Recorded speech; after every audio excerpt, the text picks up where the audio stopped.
ഒരു ടൈമൊക്കെ ആയിട്ട് വരുമ്പോൾ നമ്മൾ ശരിക്കും വർക്കിൻ്റെയൊക്കെ ഓരോ തിരക്കിലായിട്ട് നമ്മൾ നന്നായിട്ട് എൻഗേജ്ഡ് ആയി പോകും.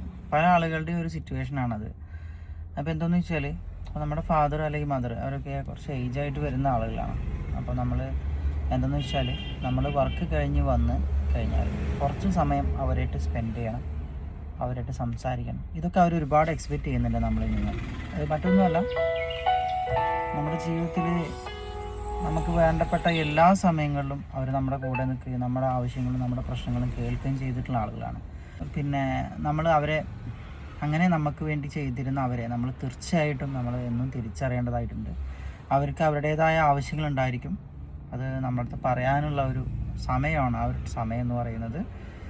അപ്പോൾ ആ ഒരു സമയം, ആ കുറച്ച് സമയമെങ്കിലും നിങ്ങൾ അവർക്ക് വേണ്ടിയിട്ട് സ്പെൻഡ് ചെയ്യുക. കാരണം നമ്മൾ അവരെ നഷ്ടപ്പെട്ടതിന് ശേഷം നമ്മൾ അവരെക്കുറിച്ച് ദുഃഖിച്ചിട്ടോ അല്ലെങ്കിൽ നമ്മൾ ഇതിങ്ങനെയുള്ള കാര്യങ്ങളെക്കുറിച്ചൊന്നും ചിന്തിച്ചിട്ട് യാതൊരു കാര്യം ഉണ്ടാവില്ല. ഇനി നിങ്ങൾ വിദേശത്താണെങ്കിലും ശരി, ഒരു 5-10 മിനിറ്റെങ്കിലും അവരായിട്ട് സംസാരിക്കാനായിട്ടുള്ള സമയം നിങ്ങൾ കണ്ടെത്തുക. എത്ര തിരക്കുണ്ടെങ്കിലും ആ ഒരു സമയം നിങ്ങൾ കണ്ടെത്തുക.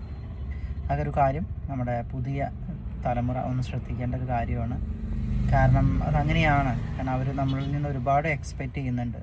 നമ്മളത് അതുപോലെ തന്നെ തിരിച്ചു കൊടുക്കാനായിട്ട് ശ്രമിക്കുക. അപ്പോൾ എല്ലാവർക്കും നല്ലൊരു ദിവസം. Have A nice day.